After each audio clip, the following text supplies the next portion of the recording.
Hello guys, how are we going? Welcome to another live chat. So today we're going to be talking to two special guests, Bill and Britt from Punishedprops, and it's going to be awesome to chat with those guys, and yeah, it'd be cool to see them not kind of in person, but see them face to face at least. Right, there he is. That was quick.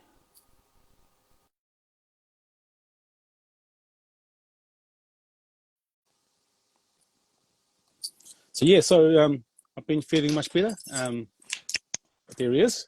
Hello, hello, hello. How's it going? Doing good. Britt's going to pop down and say hi in a minute. Okay, that's so good. Good afternoon. How are you doing?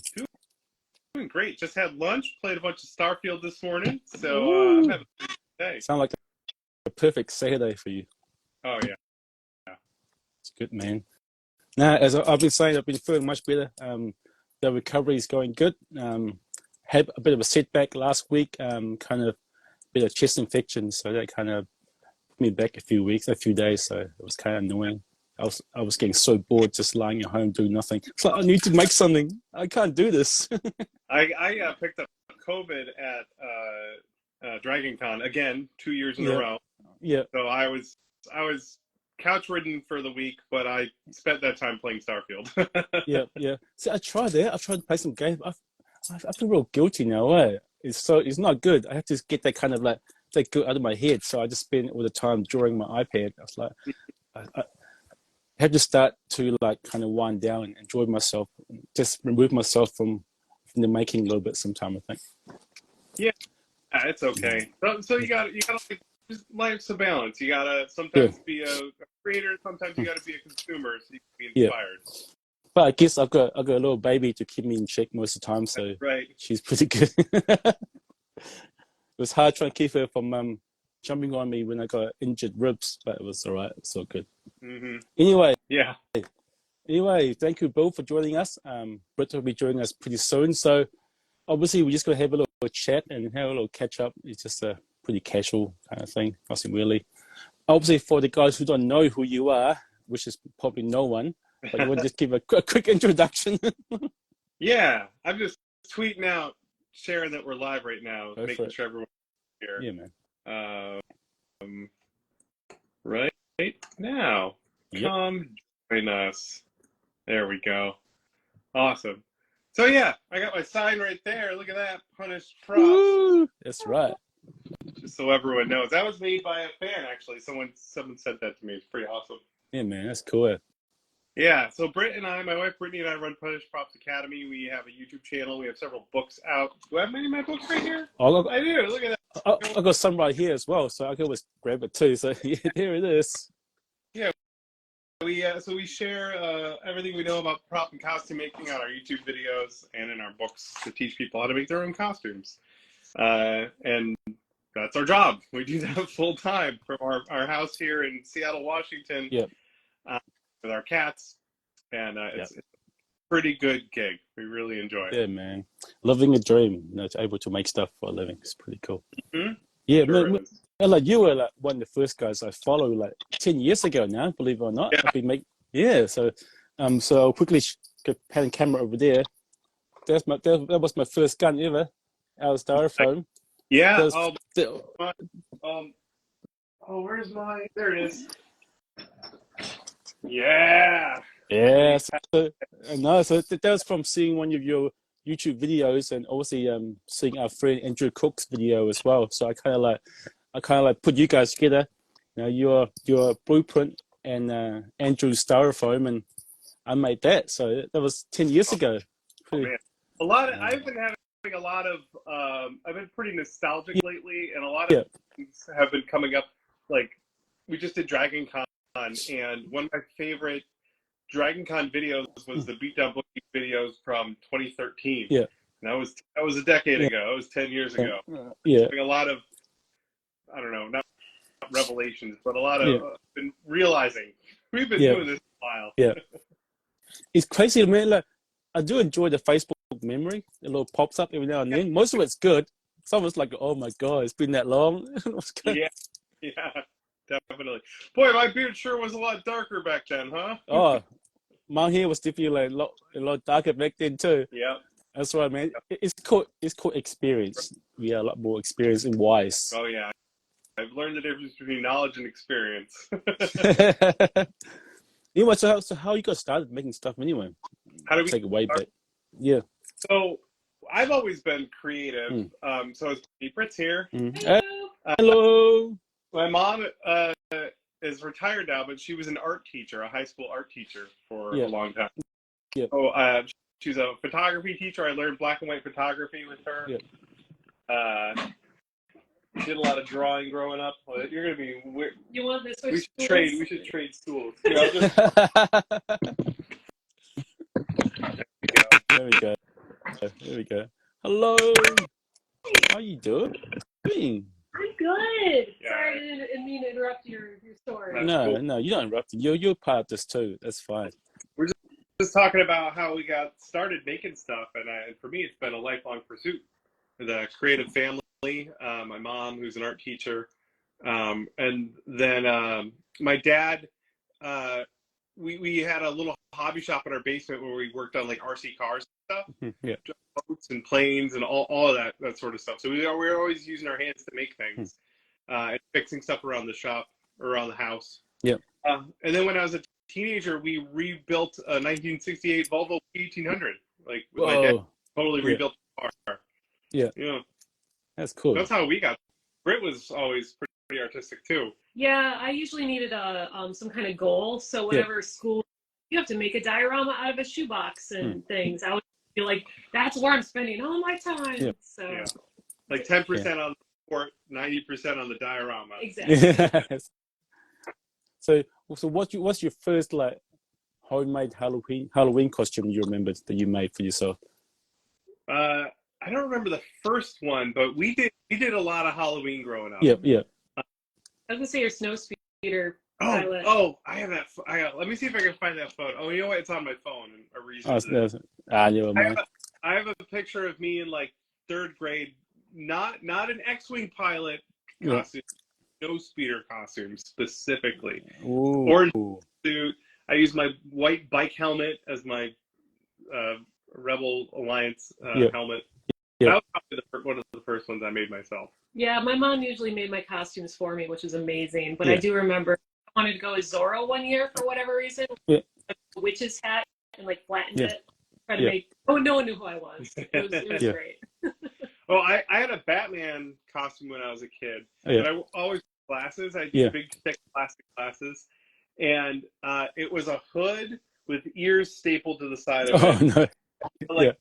Like a black, just a from the store black mask, face mask, like that.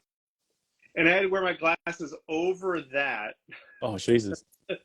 And I jumped off of a rock to fly like Batman. And my glasses fell off, and I landed on them, and I crushed them. See, that's why they have warning. Don't try this at home for every show. Batman had to hold his glasses to his face the rest of the night. Oh man, that's good time. That's awesome. I mean, like, that's what I wish. Like, Halloween here is. I mean, it's getting bigger, but when I was young, it wasn't that big. I remember when I moved to New Zealand when I was 9. My friend said, "Let's go trick or treating." I was like, "What's that?" Oh, and we get dressed up. So I try to go as a cowboy. I remember stealing my mum's kind of like knee-high heel boots, put those on, grab some hats and borrowing some vests with some guys and just walking around town. And no one gave us lollies because New Zealand's like, "What are you guys doing, you bunch of weirdo kids?" Oh well, never mind. Yeah. But now it's getting a lot better. Halloween's always great because it's like gets the normies into dressing up, and then we're like, we do this all year long, you know? And they're like, what? Yeah, go to a convention. Especially now, there's a convention every other weekend. I know. There is so many there, right? I mean, like, I'll jump online. It's crazy. Next weekend, I think, is Rose City Comic Con. Yeah, in Portland. Yeah. That's cool, man. So, what's your first convention you guys attend? That was probably PAX. Yeah. Because there weren't any conventions. We both grew up in New York State, and there weren't any conventions near where we grew up. We weren't really part of that scene at all. Yeah. But we moved to Seattle in our early 20s, and the penny arcade expo, the video game expo, was the one that we started. Yeah, like 2008 or something. Yeah. 2007. Yep. I don't know where first. We didn't dress up for that. No, we went there to get free T-shirts. Green gold. Couldn't play a game. They'd usually give you a T-shirt back then. Yeah. Our entire wardrobe was just free video shirts. Nothing wrong with that. Go get those swags. Remember that? Mm-hmm. Yeah, that's my first US con too. PAX. This will be 2015, I think. That's my first trip. Was that the one in Seattle? Yep, that's the one. The one we first made up. That was really cool, man. Oh yeah. It was Dragon Con straight after. So that's when Dragon Con and PAX were. That one. That was. Oh, that wasn't the year we all did Destiny stuff, was it? Yes, that would have been. It was. We have Disney meetup. Got this picture of us, you guys in your Skyrim, and me and my dwarf as well. Right.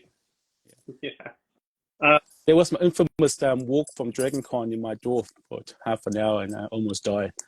That's right. That was a good year. Yeah, it was. It was good. It was crazy. So yeah, in 2010, we did our first costume at PAX, I think. Yep. We did Team Fortress costumes. That's right. I remember that. And we had friends that got us into it. And not only did not a lot of people cosplay at PAX back then, but not a lot of groups. Oh, wow. So we had 6 people, like almost the entire blue team from Team Fortress. Yep. So it was like we really came out swinging. And people were pretty impressed. And then we did the same thing next year with StarCraft costumes. Again, we had 6 people. Yeah, that's cool, man. Yeah, it was pretty bonkers. Again, hardly anyone cosplayed then. We had a group. We stood in the same spot the entire day because people wanted photos the whole time. So after that point, we were like, we need to find more reasons to do this. This is quite fun. It's quite funny how, something so as sweet as that and so simple just becomes such a small, from a small idea and just gets so big so quickly. We ever thought back then that cosplay could be so big now, just from that first convention. With it, if someone came back in time and told you, look, Bill, on that day, this is going to be you. Yeah. 13 years time, what you'd be like? What? Yeah. Like, no, I got a good job. Yeah. I worked at myself at the time. Yeah. We just got married. Yeah. I was on a good path. Yeah, and our wedding was very normal. Oh yeah. There's no costumes. How about if you can go back and redo your wedding now? What would that be like? It would be Lord of the Rings theme, probably. Yeah, it would be half Rings, half Mass Effect. Yeah. You know. Yeah. Bill come in right up on the Eagles, and Britt come in with armor fronts coming across or something. Oh yeah. Yeah, we'd have a different ring. Oh, I'm sure of that. Well, you guys can always redo your vow in New Zealand later on. That's not a bad idea. Makes sense. Yeah, man. I have a perfect archway you guys can do that on too. Yeah. Yeah. Oh yeah. And The one that I worked on is pretty cool. Yeah. Yeah, man. Nice. Anyway, so talking about Dragon Con, how crazy was Dragon Con? I mean, I went there, but it was nuts. And this year, it looked like it was really good. I think so. Before the pandemic, there was a year or two where it felt really crowded, and I feel like they've done there's the 3 main hotels. There's the Hilton, the Hyatt, and the Marriott, and the Hilton especially has more stuff to do now. So that's good. It pulls people away from the Marriott. So the Marriott didn't feel overly crowded this year. Yeah. It wasn't too hot or anything. That's the one with the lift when it always get super crowded. Is that the one? Yeah, I mean with the glass lift. Remember the glass lift and it's one with the ribs anyway. We'll take pictures of.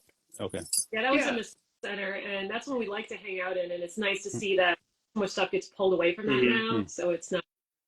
Yeah, but still tons going on. Yeah. Tons and tons of fun. Lots of fun and creative costumes, like always. And it's different than other conventions. People pull out a very specific kind of creativity for Dragon Con that you don't see anywhere else. Yeah. So we missed the 2020. They didn't have one. 2021 didn't go, and then 2022 we went back and we were like, ooh, I hope it's the same. I hope it hasn't changed. And it hasn't changed. It's just as good. So the last 2 years have been really terrific. Yeah. Everything you would expect. And it's really the people that make that convention. So like the people experience costumes, like everyone was as nice as they could to each other. I mean, of course there's socially awkward interactions. Sure. Other than that, like at least our experience was really good. I mean, that's what convention's about. It's going to see your friends, really. You know, it's about catching up. And obviously, like Dragon Con is a big party convention, but if you go to another con, you can go there and talk shop with your friends, and you can like meet up all your favorite makers that you follow. Apart from Dragon Con, what would be one of your other favorite con that you really enjoy going to? Emerald City Comic Con here in Seattle is really fun. They have a convention center. I don't think you've seen that yet. The new convention center is really. I haven't, no. Yeah, I went there last year. I went for a day. I just wore my Ghostbuster costume. Yeah. Really chill. Lots of space. Lots of bathrooms.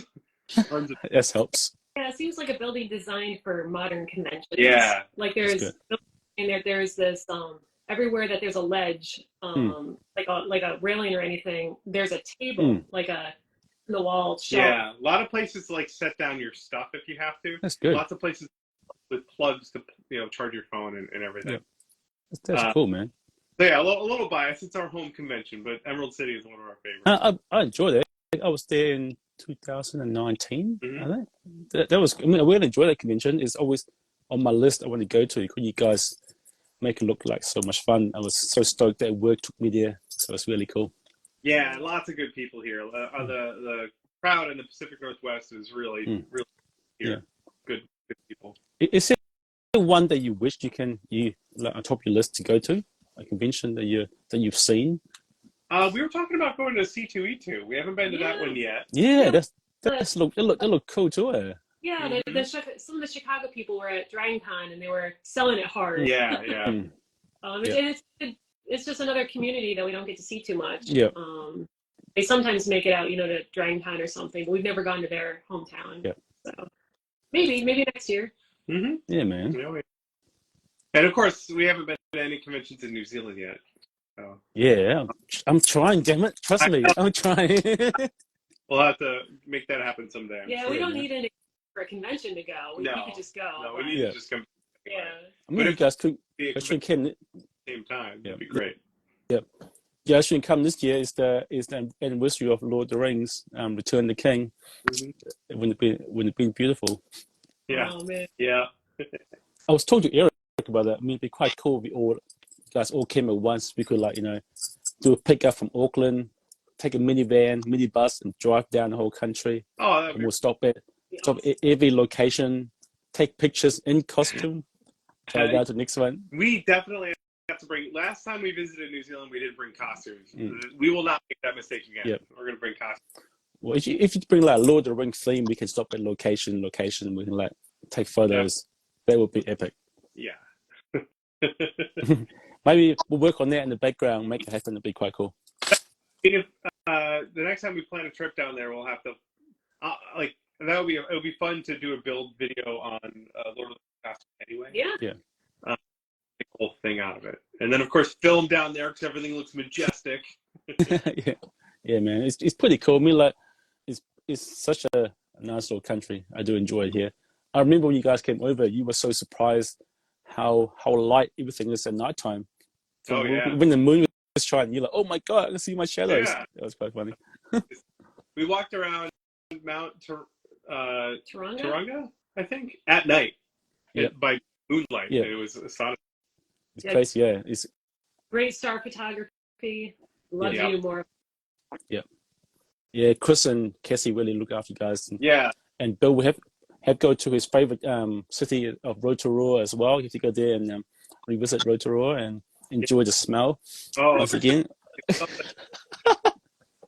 Bill doesn't like the smell. No, I was green the whole time. This is green jade jewelry. Yeah. Well, if you came during COVID, you had your mask on, you'd been fine. No one would say anything. But now they might be like, okay, what's up with this guy? I there just to see the Jade workshop though. Oh yeah. neat. We were creeping in the storefront window and we're watching them work, and they were like, "Come on in," and then go in the workshop and chat with them and stuff. It was everyone there is just so nice. Yeah, really fun. All right. Did you guys go to Hobbiton when you were here last time? Yeah, we did. Yeah. But we need to do like the nighttime dinner. Yeah, man. I want to do the nighttime, man. I've heard so many stories, and that banquet, I got told that no one yet has finished the banquet. No one has. Challenge. So it's like, it's a challenge accepted. You have to like starve ourselves for 2 days and just go and do it just like the dwarf of the Hobbit. Just go there and start demolishing it. We should go like bodybuilders that like, you know, do them all, like these giant people, sit them all down. No, but I've been following this guy on YouTube called Matt Stoney. He's like a actual professional eater. Like he's like a skinny dude. He just like you have to get some of those guys in there and just demolish it. It'd be awesome. Anyway, so what's your guys' next build? You guys got anything planned? Anything cool? Maybe you can share. So Bill's been playing a lot of Starfield. Got my like Collector's Edition Starfield watch. Oh, nice. I have a reference picture here. Yeah, he's already started looking at the weapons in Starfield. Yeah. So I was gonna wait. I'm still playing the game. Yeah. I was gonna wait until I saw more stuff, but then I saw my friends online talking about the stuff they want to make. So I'm gonna make the Rattler. Oh, so I remember that. Yeah, that looked cool. Yeah. It's got some moving parts, so the slide can move up here. Yeah. And then this is the magazine that drops out. So I've got some mechanisms I'm going to design. I'm going to 3D model and 3D print the whole thing. And I have this toy here that has a mechanism that moves the slide when you pull the trigger. So I'm going to try and reverse engineer that and include it in my thing. That's cool, man. Yeah. With the sound as well, with the sound effects in there. Oh yeah, I could just rip it out of this thing. Done. Yes. That's what I've started on. I just filmed a video on how I collect the reference images, and that'll go up next week. That'll be really fun. And then I'll film a whole build video on making the prop. Yeah, I remember like seeing one of your first video that you made the Halo sniper rifle out of MDF. That's like long time ago, and you're like singing back then to think what kind of stuff you do now with like 3D printing, and it's such a different world, isn't it? You know how cosplay has really changed from handcrafting on styrofoam and MDF, EVA foam, and now into stuff that's 3D printed. Yeah, which is so many more tools. I've got a CNC team back there. I can make stuff out of it now. Yeah, it's nuts, man. I mean, like people like used to say like, you know, us who work in the film industry, you guys are professional, but cosplayers now, people do stuff at home, do stuff probably as good or even better than what we can now. It's crazy. With usually because we have more time. Yeah. But yeah, we just put a video out. We did TGRI costumes from Teenage Mutant Ninja Turtles 2. So orange jump. Nice. And I made a giant dandelion. That was a foam build. It was like we have all these fancy tools, but it's all in our toolkit. We have all. Yeah, like that. So the giant dandelion we made 3 hours. Yeah. So like, and it's very lightweight, and it survived going to Dragon Con just fine. It got back just fine. So it's perfect, kind of material. I mean, like we could have done out of, I think, a lot of it, but I mean that's the foam. We already had materials. That's Monday. Oh, that's right. That's right. It just went up for our page. So yeah, Monday for the rest of the world. It's a cute video. Bill makes a mistake and fixes it. And I know everyone always loves it when we make mistakes. Oh yeah. That's part of it, man. You have to show your mistakes, and you can't show it with like that. I was just saying. I think I'm making this pistol. It's going to be 3D printed, but if I like bring a Starfield costume to a convention, I'm probably not like a bigger weapon of some kind, like a rifle, and those I'll probably make out of foam. Yeah. Because for weight, actually, let me grab Will's. Speaking of Destiny. Yeah, one of our older props we have, Will Morgan made. Completely out of foam. It's a giant fuse Destiny. Dusty. Yeah. But yeah, something like this. Oh yeah, man. Remember that? Yeah. But like, how much does that weigh? Yeah, like a pound maybe. It's fun. So if you're gonna carry it around all day at a convention, home is definitely the way to go. Yeah. And I'm worried about this breaking in shit. Yeah. Yeah, or dropping.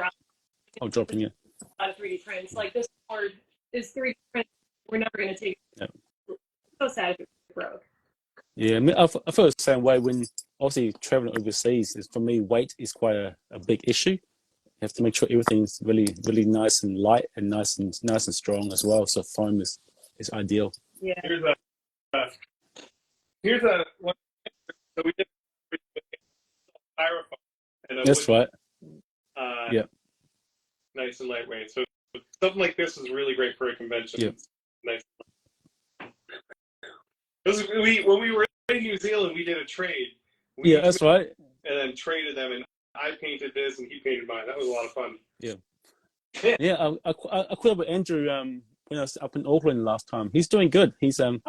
He's not making as much as he's used to be now, but he's still involved in it, and he's doing well. It's good. He was super young when he was into the whole cosplay. So I'm glad he's going to try things and figure out what he wants.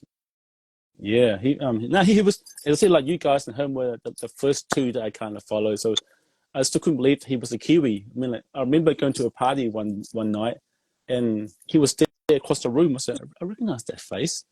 So I was keeping partying, and then like my mate go, oh, this is Andrew. I go, oh, man, nice to meet you. Then I click. Oh shit, Andrew Cook from. I thought he was American or something. I didn't realize he lived just pretty much half an hour drive from me. So that was pretty crazy. That's like me and Joel, the 3D. Yeah. He lives about a half hour north of me. We were Twitter buddies for a while. I was like, wait a minute, where are you? I'm in Seattle. I was like, well, then we need to be friends. That's cool, man. That's really awesome. I mean, like, I also remember, like, we went, what's it, me and Eric, before BlizzCon, came over to see you guys with some pizzas. You guys were making... we were doing... Proteus. That's right. Yeah. That was so funny. Boy, then we left it there. We gave it to them. Yeah, well, it have our prop. Yeah, he lives at Blizzard's HQ now. That's cool, man. That was my first time at Blizzard. That was really cool as well. It's a really nice convention. It's massive. Yeah, I guess they're doing it again this year. It's been a while since they've had one. We're not going, but hopefully it goes. Yeah, I see you guys have so many conventions there. You have to really pick and choose one you really go to, don't you? Yeah, we were going to a lot of them for a while. Yeah, you were working at a lot of them. Yeah. We slowed down in the. It's a balance, right? Because we need to be in our basement to film, and if we're at a convention, we can't do that. Yeah. There was a time when you were doing. I think we did like 3 weekends in a row of conventions. Yeah. And some of them were traveling. And you'd be at the booth, for 3 or 4 days. 12 hours, and people would ask like, "So what are you working on?" And I'm like, "Well, nothing, because I'm here." Yeah.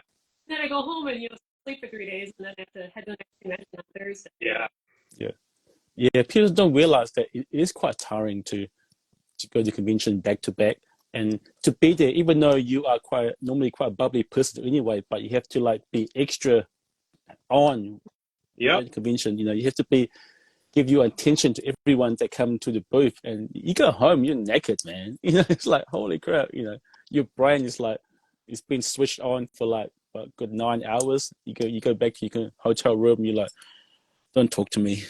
Yeah. I'm done. Anyone that evening. Right. It's like, I'm done. That's why, like, Dragon Con, we don't work at Dragon Con. We're attendees, we go there for fun, and we go hang out in our room whenever we want, whenever we need a break for a little bit. Yeah. That's nice, because, like, so Adam was at Dragon Con this year, but he saw that. So he was, he wasn't on the floor. He wasn't hanging out with people. He had a booth. He was doing signings, photos. Yeah, he was just crazy busy the whole weekend. And it's a different thing. It's a very different thing than just going to a convention and hanging out. Yeah. This for him, he's pretty hard for him just to hang out unless he does his whole, disguise, I guess, because Even you guys too. When you guys hang out, you always get people coming being fans and ask you questions all the time. So yeah, that's why we love going to Dragon Con. Like that's the place where we get the most of that kind of attention. But it's not anywhere near Adam Savage level. You know, it's funny though. My twin brother Rob was at Dragon Con this year. Yeah, I saw that. And a lot. You guys, he had the beard as well. Minus the glasses. Like, oh my god. I came up to him to tell him how much they like his videos on YouTube. I saw that. I was like, you guys looked way too similar in some of those photos. I'm like, oh no, there's gonna be some mistake. It was cute. I was there one time when Bill and Rob were almost next to each other. Rob came up to him and said, "I like your videos," and they turned and looked at Bill and was like, "Wait, what?" he takes.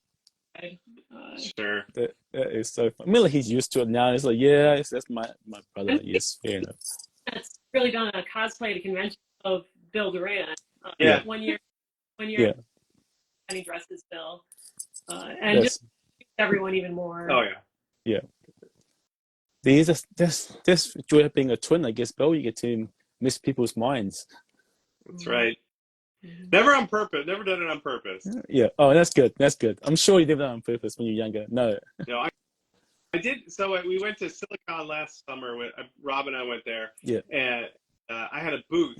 So when I had something to do, I would leave and he would man the booth. It worked great. He sold some books for me. Did he sign the books as well? I don't think. I signed for him. Yeah.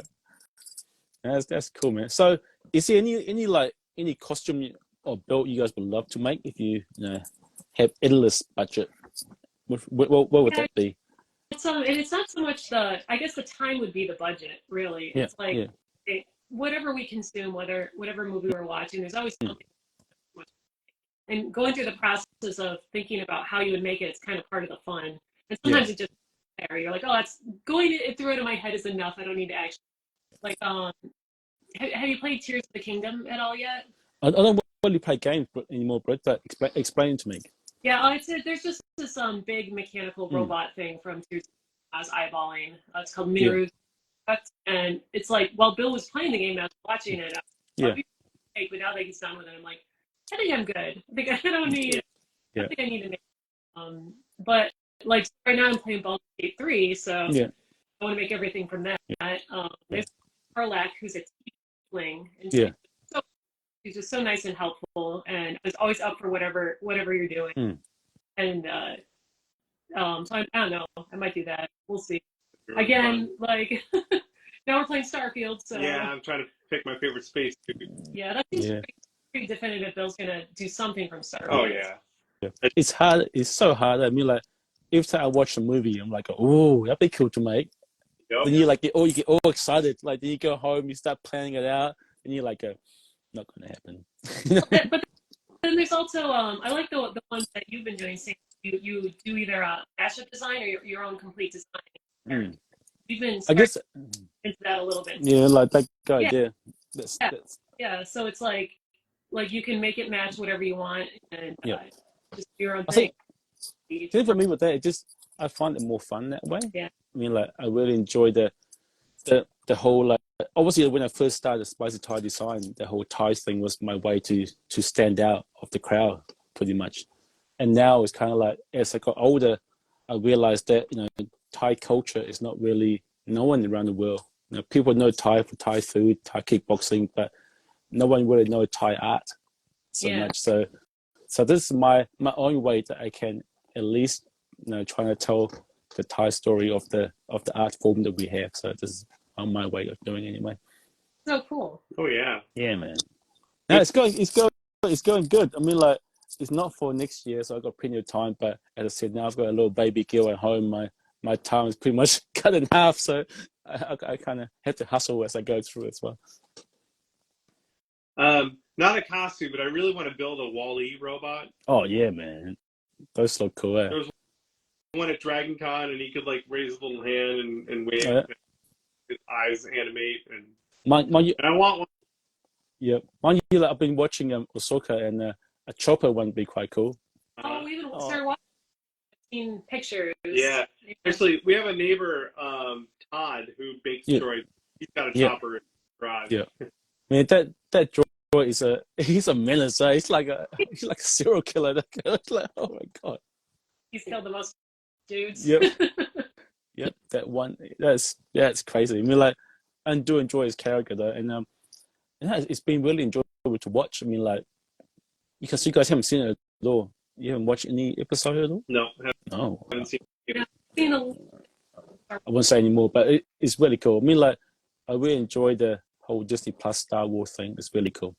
Yeah, we saw Andor. Andor is super good. Yeah, it's quite different Andor, right? It was kind of like really different Star Wars. It was so taken away from the normal Star Wars. It's quite cool.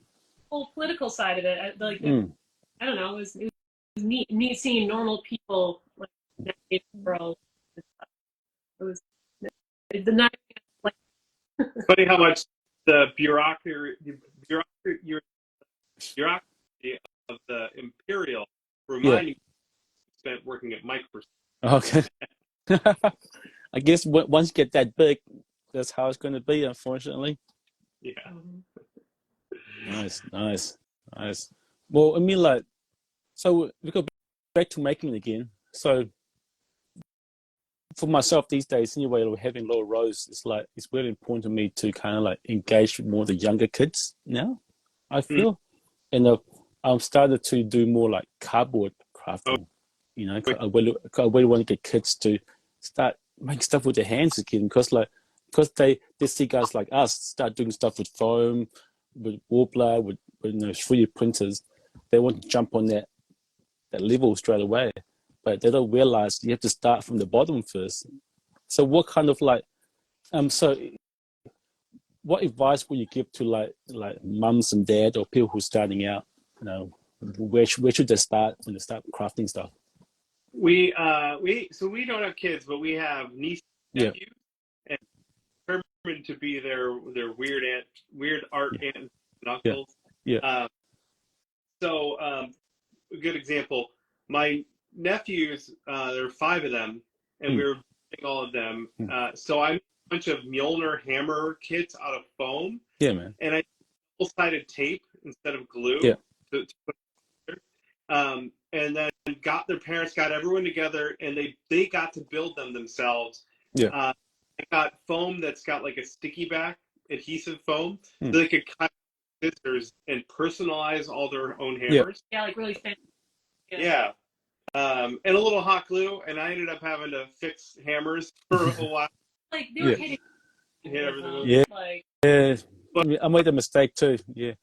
I came up with an idea that was something that they could put together themselves without having to scratch, but then also personalize it in some way. Include their own creativity. Yeah. And that went great. They each had their own hammer that they felt to that they put their own work into. Super fun. Yeah, I guess that's. I was gonna say, cardboard's great though. Like that's I think. Like you can get so much for free and make just about anything out of it. Yeah. Glue. Yeah. I guess to make them able to personalize it is really important, because the kids, they want to make their own.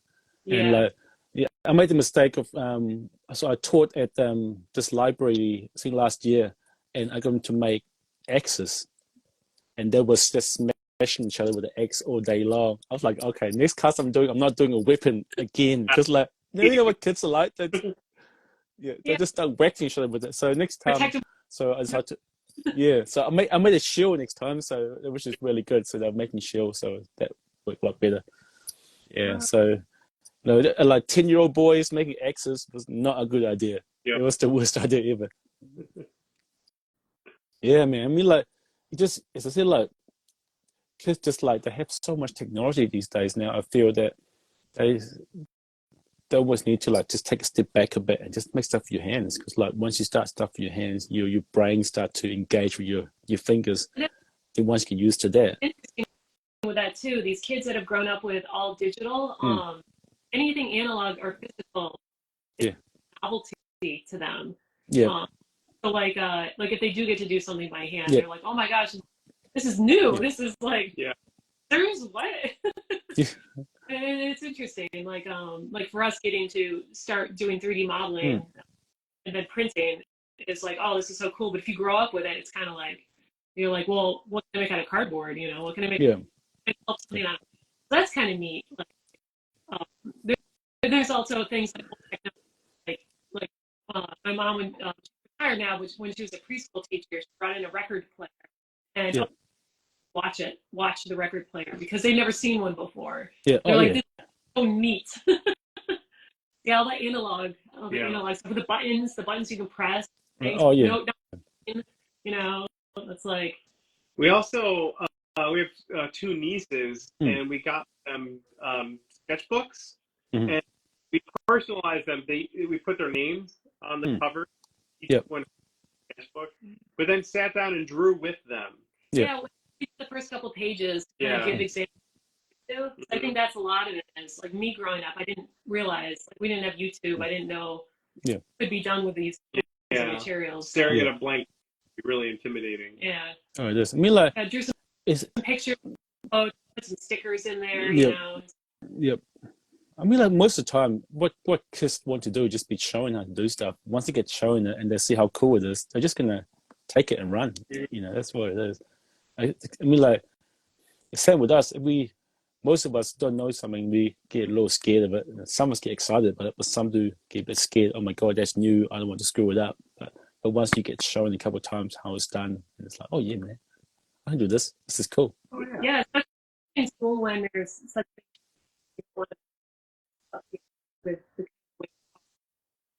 So you're breaking up. Can't hear. Can you say it again? Oh, no. The idea that in school, if you fail, get a bad grade, but it's totally fine. You know, you can try. Doesn't work out, that's fine, and it's hard to learn that. Yeah, that's why I find like drawing so good, because like if you can draw, you can. I mean, like, even if you can draw, you have to draw well. But you can draw to communicate to yourself. If like when you're making something, right? If you draw it out on a piece of paper first, you can kind of like work out how you kind of like going to make stuff. That's what I do anyway. Every time I make a costume, even though a costume has already been made before or been drawn before, I like to draw it out again because it kind of like is my thinking process how I'm going to make stuff, like especially rigging, like detail. The drawing isn't the final product, and I think that's something that I didn't really learn. Like growing up, I went to art school.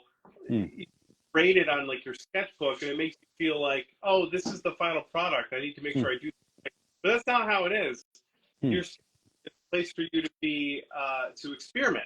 Yeah. And I think it's the cheapest place to experiment, right? Yeah. Like when I'm cutting metal on my CNC machine, you don't want to be experimenting. You want to be really sure. Yeah. Oh, still there. Jesus, I forgot about that. That's a long time ago. That's when you used to draw pen and paper. Wow. Haven't done that for a while. Yeah, that was 2014 is when you did that.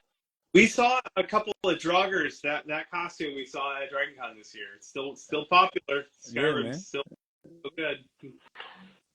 I mean, I said to kids that come to my booth, look, man, if you guys can draw, you never be bored.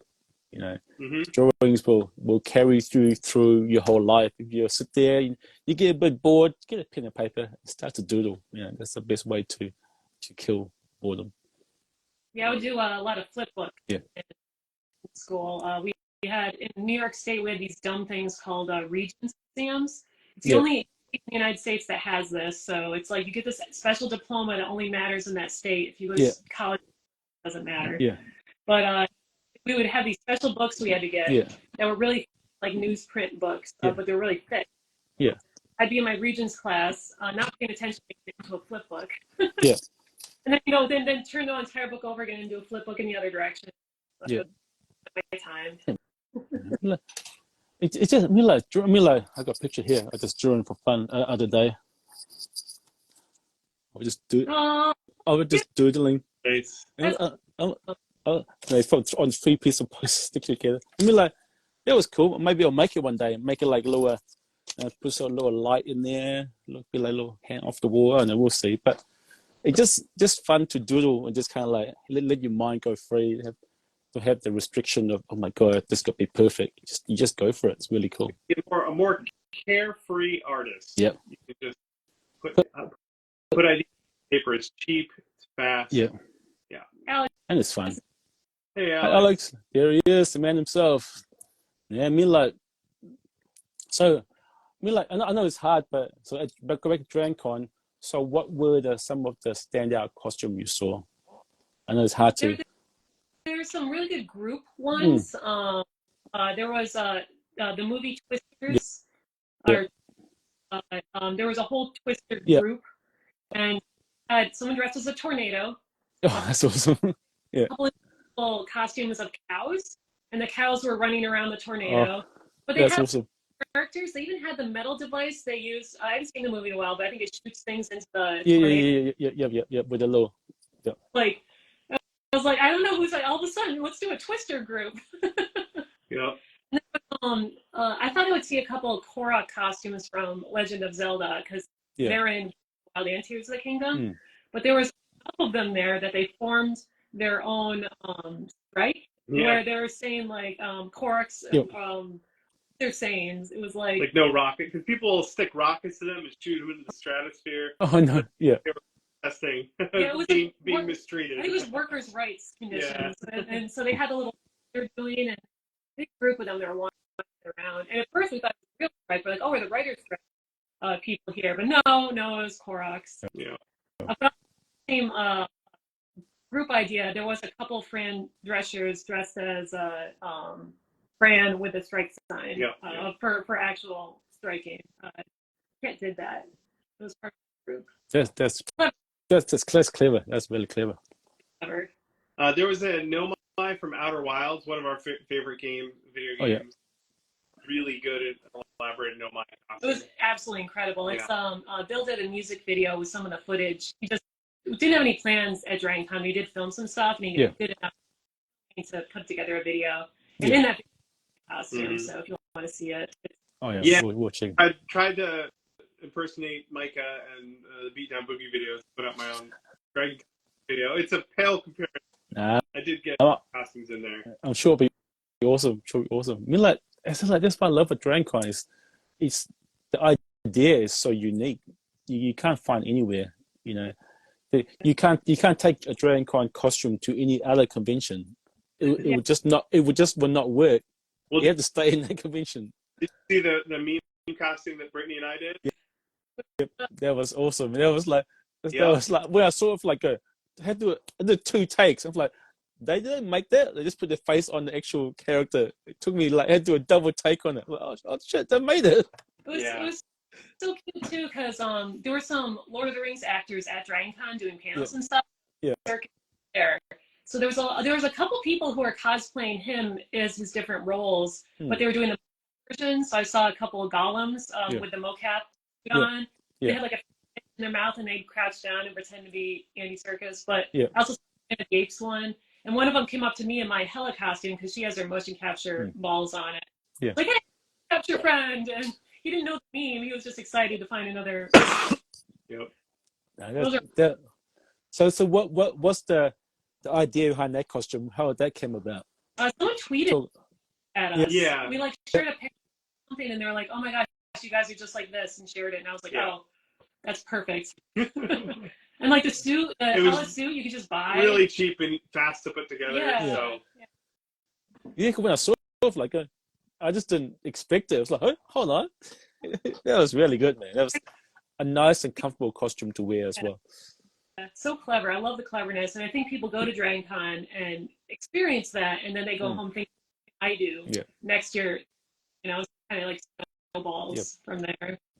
It's almost there's no pressure to be perfect at DragonCon. I think the perfect part is your idea of your costume. It's not how you make your costume. Right. You know, for me, that's what we enjoy about it. You know.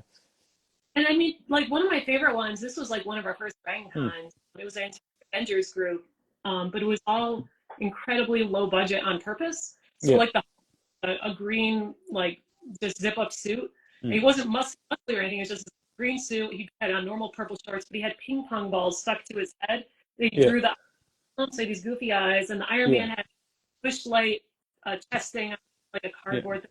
Like they were the low budget Avengers, but they stood out because of that. Like, it smile, they really owned it. Yeah, and they were very much in character. It was. Yeah, man. It's remember one year I was there. It was the guy. He must be off Game of Thrones. He had Bran, the serum on the back on his back, carrying through the whole convention. That was quite cool. Yeah, that was quite cool. Yeah, man, this is awesome. All right, so 10 more minutes. Okay, we talk about 10 more minutes. Hey guys, got any questions out there? Make sure you drop us a question, all right? Otherwise, I have to think about questions all the time. What else can we talk about? So books. So your books, right? You done like what? Four or five? Three books. Yeah. Several ebooks. Yeah. But we have the Foam Smith trilogy out now. Yeah. The last one was on helmets, making helmets out of. And I don't have any books currently in the works, but I think the next one I write is going to be like mostly words instead of my. I have some ideas for not a novel or anything. I want to talk making stuff. But did you see Adam's book or get to read Adam's? Yep. Yeah, something kind of like that, like more philosophical talk. Yeah. I mean, like, maker about a topic. Yeah. I guess that's kind of my book too. I mean, like, what the first almost half the book is explaining the reason why I make my costume the way I do. You know, I guess it was very important for me if I want to try and get guys to make their own costume. It's for me to tell my story as well. I can't just go, hey, make up your own stuff, don't copy, and don't explain why I don't do it. So I guess that's what it's quite important to for people to hear your personal journey in your book, especially when you try and get them to to follow what you do. So looking forward to it. Like how you get from here to here, and you're like, it's a whole thing, and then that becomes. We saw your book at DragonCon. We got to go to the vendor hall. We saw Yaya Han was at a booth for her new sewing machine, and right across from that was the cosplay book, and we saw you there, and we were looking at it. Yeah. So I was there in spirit, not in person, but I was there in spirit in a way. Yeah, man, it's like I'm still like kind of like taken back how I've got a book out in the world. I mean, like I was like, I never thought in my wildest dream I'll be writing a book, and now I've got one out there. I'm kind of like you are now part of a permanent record, my friend. I know, it's scary, man. It's like hope nothing I say in there is wrong. It's too late now, anyway. Oh, I mean, geez, like our first book was written. Bill's first printed foam smith book came out 10 years ago. So like the foam smithing in that it's all still valid, but we have so much more now. Like his helmet book, part of it is like talking about a lot of the new processes, just because it was a newer book that came out, and we're like, that was a chance to talk about it. Like foam clay and some of the new things that have been invented. Rolls of foam. Just being able to buy a roll of like a 12mm foam used to be like you would have to go to a super industrial place to do it. But now, at least in the United States, you can go to like Joann Fabrics or Michaels, and it's so nice. Yeah, let's talk about foam. I mean, like when you first started with foam, it was the Formats foam when you first started off with, and now I mean the quality of foam is so varies these days now. You know, when you buy foam, you make sure you buy HD foam. Don't buy these normal squishy foam. You know, rolls now, so you don't have to make your own barrels. Like you can. They have floor mats underneath. Yeah, floor mats. And we're using them as floor mats. It used to be like when I was making a Proteus prop. I ran short on foam, so I started hacking the floor because we had our floor mats to make it. I haven't done that in a long time. I was maybe when people making the Mass Effect costume used the other side of the foam. Remember that? Like there was like a craze for a while. Yeah, I think that was my first foam project. Was the Mass Effect armor. I made my own armor. I did some commissions, so I made N7 armor for a few other people. Yeah. I think all of that was Harbor Freight floor mats. Yep. So how many people have worn that costume now, Bill? What's your number so far? I think it's up to 23, 22 or 23, my Mass Effect Defender armor, including Mark, one of the voice actors for Commander Shepard. Oh, nice. Great if I can get just, but we have to disinfect it first. It's been through a lot. The last trip was hard on it, so we haven't had people. Is there a number you want to reach for before you retire the suit? Maybe go for 50 and then call it done? 50 would be a lot. People will bring it to an event, a bunch of people, rapid fire. There we go. Just do that. Just have everyone lined up. Go for the world record. And then get everyone there for 5 minutes, take a picture, get out. And then we'll retire it. There's definitely on it. I think Alex the crotch came up above out of all the that could have worn it. Yeah.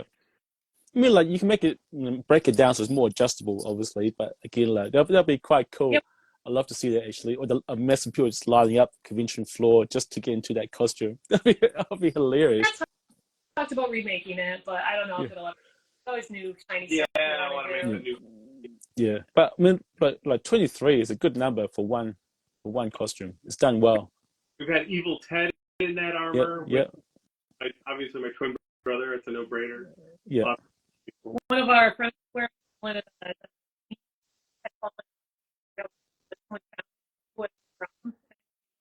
So you're breaking up. You're breaking up. You start again. Breaking up. The one of our friends wears and they didn't realize it had fallen off. Oh no! But someone found it and knew what it was from, and went and found us. Yeah. That's a sign then. Technically, a mouse wore it once because it got mouse chewed on from being stored. Okay. I think someone who wore the costume. Maybe it was Cassie. I'll blame Cassie for that one. Yeah. Cassie wore it great. Cassie wore it to City. She looks great in it too. You give me like twice the play. Oh yeah. Yeah. That's cool, man. Awesome, guys. Thank you for joining me today. It's been really good to catch up with you guys, and hopefully we see you in person again soon. Hopefully. Yeah, for sure. We gotta plan a trip down to New Zealand again. Yeah, man, come over, and hopefully, like, we see how we go.